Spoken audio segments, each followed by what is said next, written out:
जरूर कहा, मैं सोच रहा हूं कौन सीज फायर करा सकता है, यूरोप के देश या भारत, मगर नाम आ गया पाकिस्तान का। जब यह युद्ध शुरू हुआ तब से ही भारत के अखबारों में कई लेख छपे हैं कि इस युद्ध को रुकवाने में भारत का क्या रोल हो सकता है।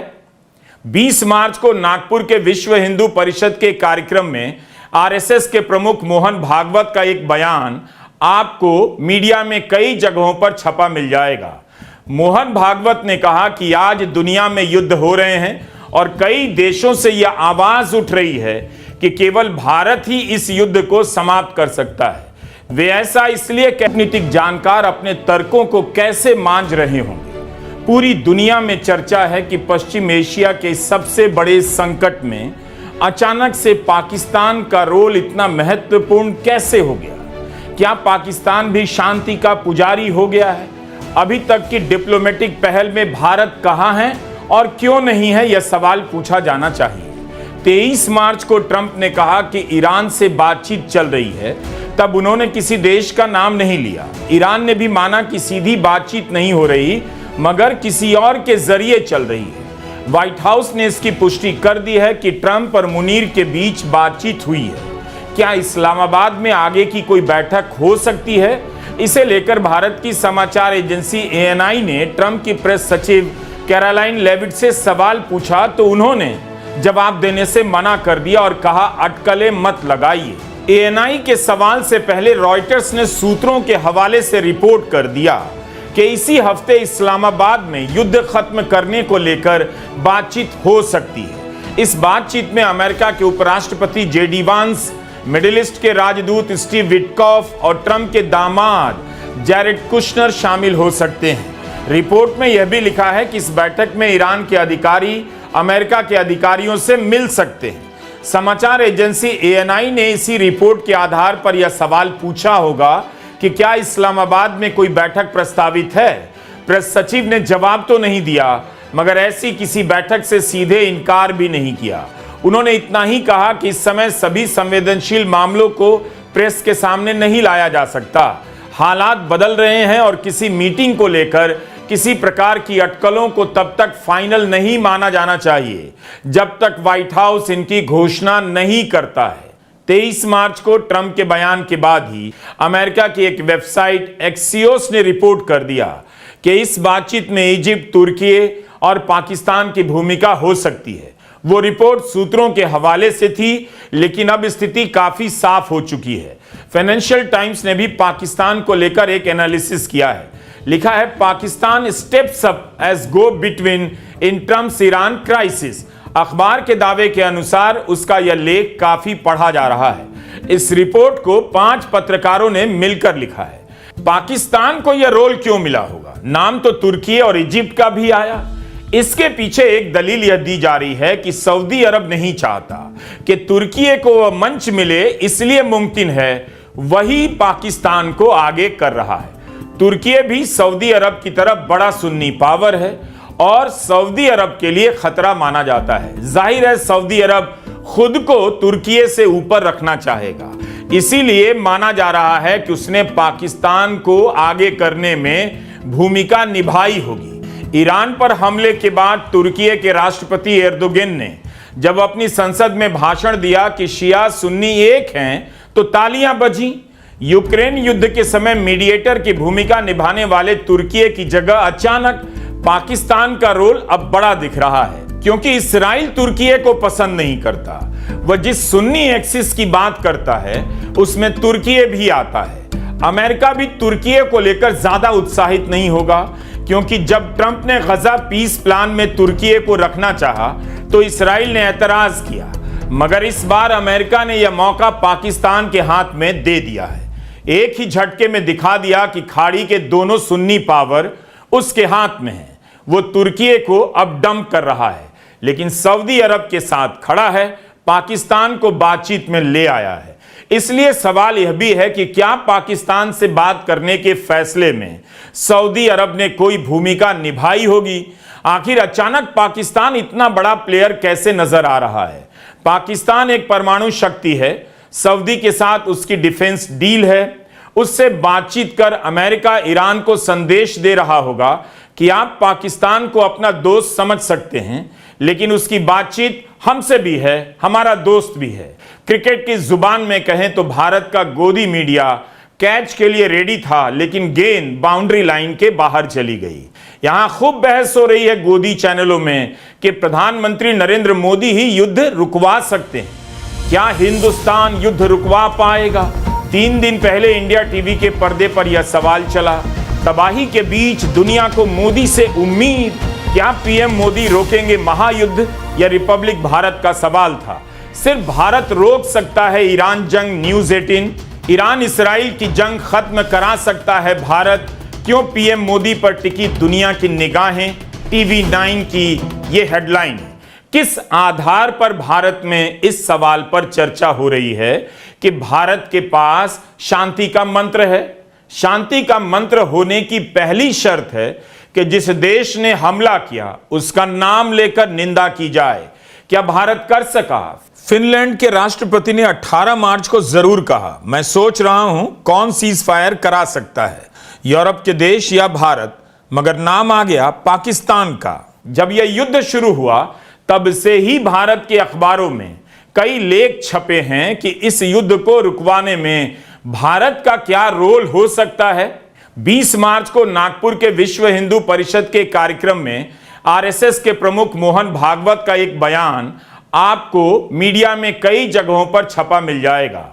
मोहन भागवत ने कहा कि आज दुनिया में युद्ध हो रहे हैं और कई देशों से यह आवाज उठ रही है कि केवल भारत ही इस युद्ध को समाप्त कर सकता है। वे ऐसा इसलिए कह रहे हैं क्योंकि वे भारत की प्रकृति और उसके मानवीय मूल्यों से परिचित हैं। मोहन भागवत किन देशों की मांग के आधार पर कह रहे थे कि युद्ध केवल भारत समाप्त कर सकता है?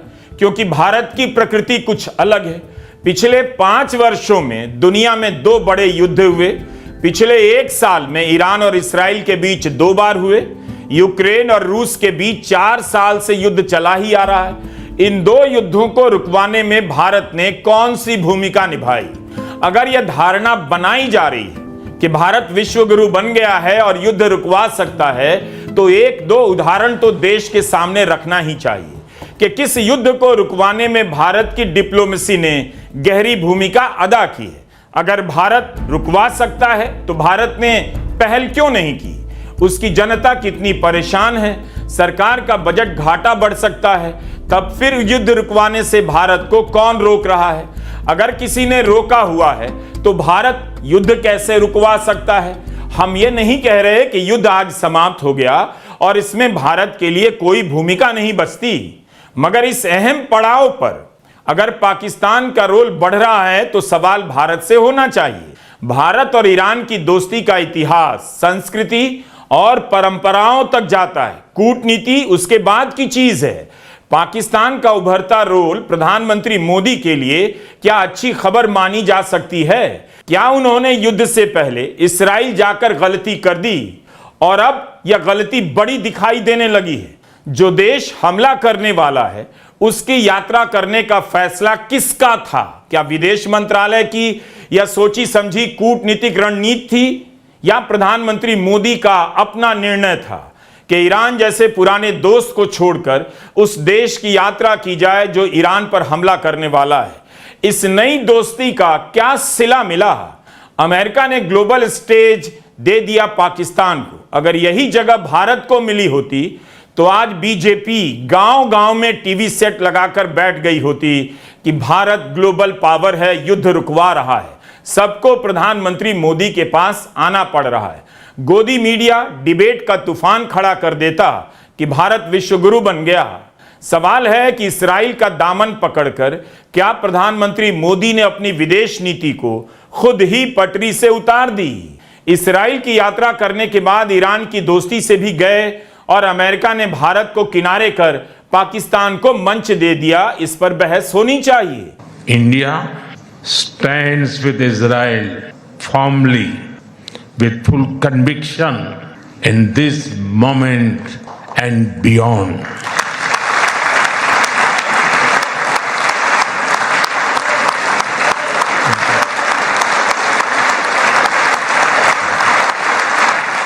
2008 के मुंबई हमले के बाद भारत की कूटनीति इस बात पर जोर देती रही कि पाकिस्तान को अलग थलग किया जाए, उसे आतंकवाद को पनाह देने वाले देश के रूप में स्थापित कर दिया जाए।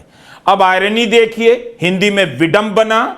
ईरान पर हमला किया गया तो ट्रंप और नेतन्याहू दोनों ने ईरान को आतंकी देश कहा। क्या भारत इसकी निंदा कर सकता है? भारत ने निंदा करने की नैतिक आवाज खो दी है कि पाकिस्तान कैसे शांति के किसी प्रयास में शामिल हो सकता है। गोदी मीडिया के दम पर जनता के बीच यह सवाल जाने से रोक दिया जाएगा, लेकिन यह सवाल बना हुआ है और सामने आ जाता है कि अगर प्रधानमंत्री मोदी ग्लोबल लीडर हैं तो क्या उस पोजीशन से पाकिस्तान की इस भूमिका की निंदा कर सकते हैं कि भारत जिसे आतंक को पनाह देने वाला देश मानता है, उस पाकिस्तान को युद्ध रुकवाने में रोल कैसे दिया जा सकता है? अमेरिका पाकिस्तान को लेजिटिमेसी दे चुका है, भारत की कल्पना से भी ज्यादा, लेकिन प्रधानमंत्री मोदी की चुप्पी पाकिस्तान को उससे भी ज्यादा वैधता यानी लेजिटिमेसी दे देगी, जिसे आप सरल शब्दों में मान्यता कहते हैं कि भारत के लिए पाकिस्तान आतंक को पनाह देने वाला देश होगा, मगर अमेरिका और खाड़ी के देशों के लिए वह शांति का पुजारी भी हो सकता है। क्या भारत की कूटनीति इसे मेडल के रूप में देख सकती है? यह किसकी जीत है और किसकी हार? Do you get my point? Iran पर हमला होने जा रहा था। भारत ने अमेरिका और इस्राइल का नाम लेकर न हमले के पहले न हमले के बाद निंदा की कि इस क्षेत्र को युद्ध में धकेलना अपराध है। अमेरिका में लोग कह रहे हैं, पत्रकार, वहां के सांसद सब खुलकर बोल रहे हैं बिना डरे कि ईरान पर हमला गलत है, मगर भारत नहीं बोल पा रहा। अगर भारत ईरान पर हमले की निंदा करता, खामेनेई की हत्या की निंदा करता, तब हो सकता था कि ईरान को बातचीत की मेज पर लाने का रोल भारत को मिल जाता। ईरान के साथ पुरानी दोस्ती के नाते भारत इस इलाके के सबसे बड़े युद्ध को रुकवाने में पहल करता नजर आता और ट्रंप को अपनी अहमियत भी समझा देता। लगता है भारत चूक गया और प्रधानमंत्री मोदी की नीति के कारण चूक गया। आलोचना के वीडियो डिलीट करवाकर आप सच को नहीं दबा सकते। उनकी गले मिलने की नीति का मजाक उड़ाने वाले वीडियो क्यों डिलीट करवाए गए? अब फिर से यह सवाल आ गया कि गले मिलने की विदेश नीति का क्या परिणाम निकल रहा है। पाकिस्तान ने इतना जरूर किया कि खामेनेई की हत्या की निंदा की, वहां की संसद में श्रद्धांजलि दी गई और ईरान ने भी पाकिस्तान का शुक्रिया अदा किया जब उसके जहाज को होर्मुज से जाने की अनुमति दी गई। इस बातचीत में पाकिस्तान का रोल इसलिए भी बड़ा लगता है कि वह इसराइल को मान्यता नहीं देता। पाकिस्तान ने ईरान पर हमले की साफ साफ निंदा की तो ईरान के विदेश मंत्री ने भी उर्दू में ट्वीट किया, शुक्रिया अदा किया। इस हिसाब से ईरान और इसराइल के बीच के युद्ध को रुकवाने में पाकिस्तान न्यूट्रल देश तो नहीं लगता, फिर भी उसकी भूमिका नजर आ रही है। आप कह सकते हैं बातचीत अमेरिका और ईरान के बीच हो रही है, लेकिन यह नहीं भूल सकते कि इसमें एक बड़ा खिलाड़ी इसराइल भी है। नेतन्याहू ने कहा यह आईडीएफ का फैसला होगा, युद्ध कब अंत होगा, मतलब अमेरिका तय नहीं करेगा। 23 मार्च को पत्रकारों ने ट्रंप से बार बार पूछा, आप ईरान में किससे बात कर रहे हैं? तो उन्होंने कहा, मैं नाम नहीं बताऊंगा वरना उनकी हत्या कर दी जाएगी। क्या ट्रंप का इशारा इसराइल की तरफ था, जिस पर पहले भी ऐसी बातचीत को पटरी से उतारने के सॉलिड आरोप लगे?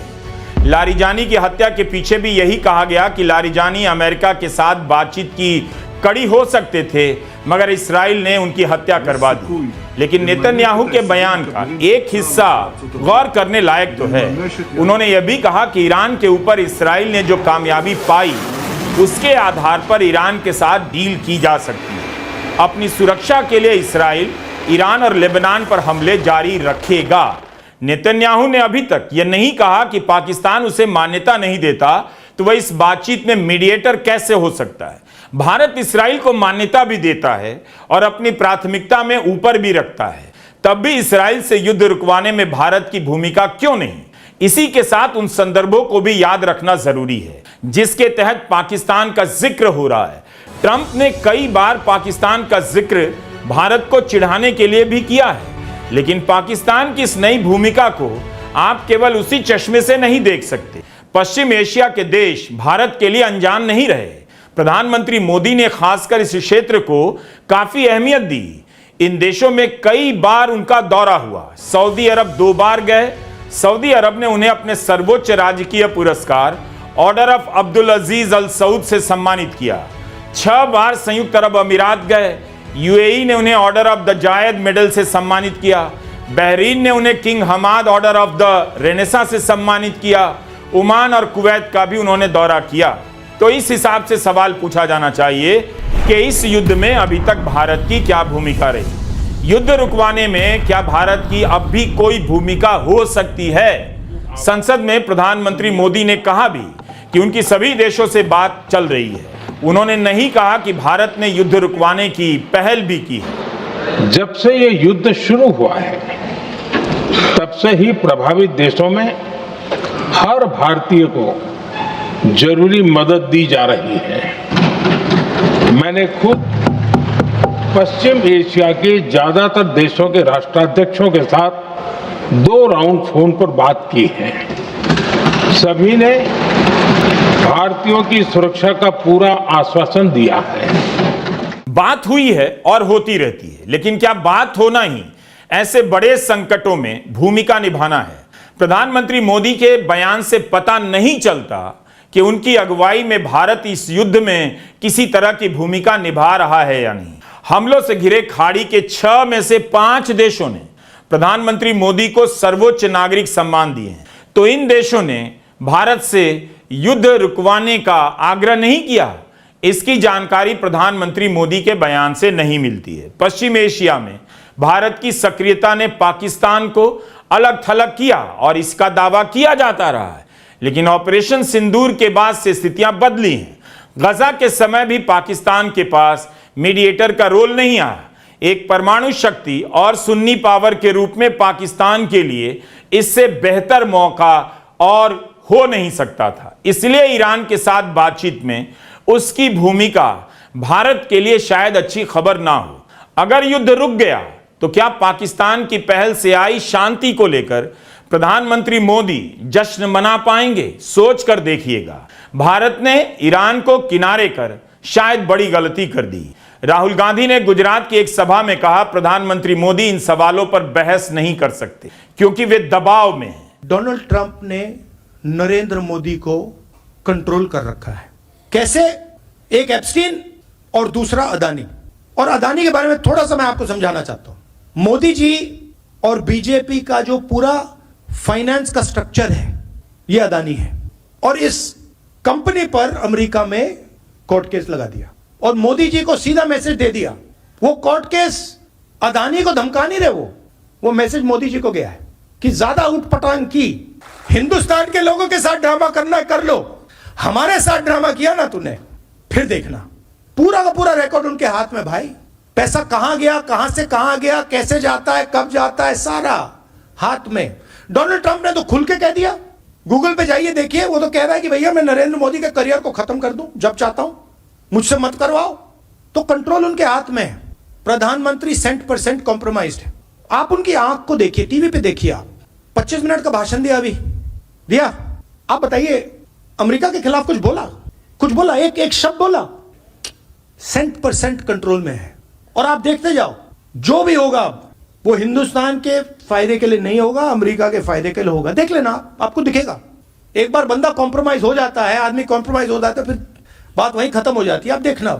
पाकिस्तान की भूमिका पर कांग्रेस नेता जयराम रमेश ने ट्वीट किया कि अगर पाकिस्तान के रोल की बात सही है तो यह भारत के लिए बड़ा झटका है और भारत की उपेक्षा है, और इसके लिए पूरी तरह स्वघोषित विश्वगुरु जिम्मेदार हैं। जयराम लिखते हैं कि 1 वर्ष से अधिक समय से यह बिल्कुल स्पष्ट है कि ऑपरेशन सिंदूर में हमारी निर्विवाद सैन्य सफलताओं के बावजूद दुखद सच्चाई यह है कि उसके बाद पाकिस्तान की कूटनीतिक सक्रियता और नैरेटिव प्रबंधन मोदी सरकार की तुलना में कहीं अधिक प्रभावी रहा है।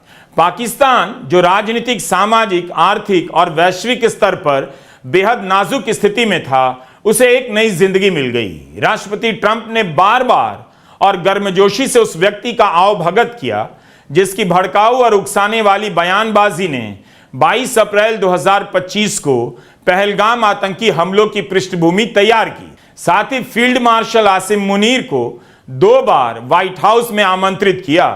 पाकिस्तानी प्रतिष्ठान ने राष्ट्रपति ट्रंप के करीबी सर्कल के साथ एक बेहद घनिष्ठ संबंध बना लिया है। जयराम रमेश का कहना है कि प्रधानमंत्री मोदी की झप्पी कूटनीति की पूरी तरह पोल खुल गई है। देश को इसकी कीमत चुकाने के लिए मजबूर किया जा रहा है। क्या भारत जनरल मुनीर को मिलती अहमियत पर बोल पाएगा?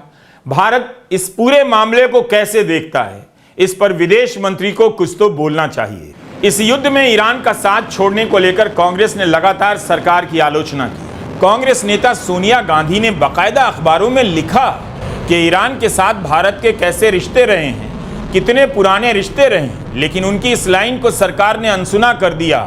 गोदी मीडिया ने भी तवज्जो नहीं दी। युद्ध के हालात में भी सोनिया गांधी यह कहने की हिम्मत दिखा रही थी कि भारत ने ईरान का साथ छोड़कर गलत किया है। अगर हमारी विदेश नीति इस तरह की ढुलमुल नहीं होती, कमजोर नहीं होती, कायराना नहीं होती, तो भारत कितने बड़े नुकसान से बच सकता था। हम कभी ये नहीं कह रहे, न कभी कहा, न कभी कहेंगे नरेंद्र मोदी जी से, गुलाम से, कि आप ईरान की तरफ झुक जाइए। हम सिर्फ और सिर्फ इतना कह रहे हैं, कहते आए हैं, और आपसे, इस देश से, पूरे विश्व को उम्मीद भी यही थी कि आप सीधे खड़े रहिए, कि आप नियम आधारित व्यवस्था पर चलिए, रूल्स बेस्ड ऑर्डर पर चलिए, क्योंकि हिंदुस्तान हमेशा नियम आधारित व्यवस्था का हिमायती रहा है। अगर आप नियम आधारित व्यवस्था पर चलते तो आप सीधे सीधे कहते कि ये जंग गैर कानूनी है। यूनाइटेड नेशंस के चार्टर भी हैं, नियम बने हुए हैं, कौन सी जंग कानूनी होती है, कौन सी गैर कानूनी होती है, उसके नियम हैं। आपने वो हिम्मत नहीं जुटाई। पिछले साल मई के ऑपरेशन सिंदूर के समय से पाकिस्तान को ग्लोबल स्टेज मिल रहा है। पहलगाम में आतंकी हमले के बाद भी दुनिया के देशों ने उससे किनारा नहीं किया। ईरान के साथ बातचीत ने पाकिस्तान को फिलहाल एक बड़ा मंच तो दिया है। फिलहाल इस युद्ध को आप हर दिन के हिसाब से देखें, तब भी इन 24-25 दिनों में क्या एक भी दिन ऐसा हुआ जब लगा हो भारत के पास भी भूमिका निभाने के लिए कोई बड़ा रोल आया है या आ सकता है। भारत अमेरिका से गैस खरीद रहा है, भारत अमेरिका की इजाजत देने के बाद रूस से तेल खरीद रहा है, ईरान से तेल खरीद रहा है। यह तो सुनने को मिल रहा है, लेकिन जब बात इतने बड़े युद्ध को रुकवाने की आई तो पाकिस्तान, तुर्की, इजिप्ट का नाम आता है। सब कुछ बदला ट्रंप के दूसरे कार्यकाल से। ऑपरेशन सिंदूर के बाद ट्रंप ने पाकिस्तान की सेना के प्रमुख जनरल मुनीर को बुलाया, उनके साथ लंच किया, समय बिताए और तारीफ की। पिछले साल गजा शांति समझौते की बैठक के दौरान ट्रंप ने कहा कि आसिम मुनीर उनके पसंदीदा फील्ड मार्शल हैं। मुनीर की तारीफों में ट्रंप ने क्या कुछ नहीं कहा, कभी ग्रेट फाइटर, कभी वेरी इंपॉर्टेंट गाय, कभी दुर्लभ इंसान कहा। उनसे पहली बार मिलने के बाद ट्रंप ने कहा, मुनीर से मिल पाना सम्मान की बात है। बोर्ड ऑफ पीस की पहली बैठक में ट्रंप ने पाकिस्तान के प्रधानमंत्री शहबाज शरीफ को सबके सामने खड़े होने के लिए कहा। वे खड़े भी हो गए। तब मजाक उड़ा कि पाकिस्तान की ऐसी हैसियत हो गई है, ट्रंप दरबार सजाते हैं, दूसरे उनके सामने प्यादे बनकर जाते हैं। हो सकता है इसी वजह से प्रधानमंत्री मोदी ट्रंप के सामने जाने से बचते हों, खासकर टैरिफ विवाद के समय से। 13 फरवरी 2025 के बाद से ट्रंप और मोदी एक दूसरे के आमने सामने नहीं हुए। किसी शिखर सम्मेलन के बहाने भी उनकी मुलाकात नहीं हुई। पता नहीं ट्रंप कब क्या बोल देंगे, क्या कर देंगे। तो क्या अब इस सवाल का जवाब पहले से बेहतर दिख रहा है कि ईरान ने पाकिस्तान पर क्यों नहीं हमला किया? दलील यह दी गई कि ईरान उन्हीं देशों पर हमला कर रहा है जिसकी जमीन पर अमेरिका का सैनिक अड्डा है। पाकिस्तान में अमेरिका के सैनिक अड्डे नहीं हैं। फाइनेंशियल टाइम्स के 5 पत्रकारों ने अपने लेख में लिखा है, इस वजह से पाकिस्तान एक न्यूट्रल मीडिएटर के रूप में पेश हो सका। ईरान की भौगोलिक स्थिति कमाल की है। उसके समंदर से खाड़ी के 6 देशों की सीमाएं लगती हैं, कतर से लेकर ओमान तक। ईरान की जमीन से भी 7 देशों की सीमाएं लगती हैं। उनमें इराक, तुर्की, अजरबैजान, अफगानिस्तान, आर्मेनिया, तुर्कमेनिस्तान और पाकिस्तान है। पाकिस्तान और ईरान लगभग 900 किलोमीटर की सीमा साझा करते हैं। यह बलूचिस्तान का इलाका है। करीब 6 ऐसे देश हैं जिन पर ईरान ने हमला नहीं किया, इनमें एक पाकिस्तान भी है। ईद के मौके पर नए सुप्रीम लीडर मुस्तफा खामेनेई ने अपने संदेश में खास तौर पर पाकिस्तान का जिक्र किया और कहा कि हम अपने पड़ोसी को अपना बेहद करीबी मानते हैं। अपील की कि अफगानिस्तान और पाकिस्तान एक दूसरे से अपने रिश्ते बेहतर करें, मुसलमानों के बीच दरार लाने से बचें। खामेनेई ने कहा कि वे पाकिस्तान और अफगानिस्तान के बीच हालात बेहतर करने के लिए मदद के लिए तैयार हैं। उनके संदेश में भारत का जिक्र नहीं था, केवल पाकिस्तान का था।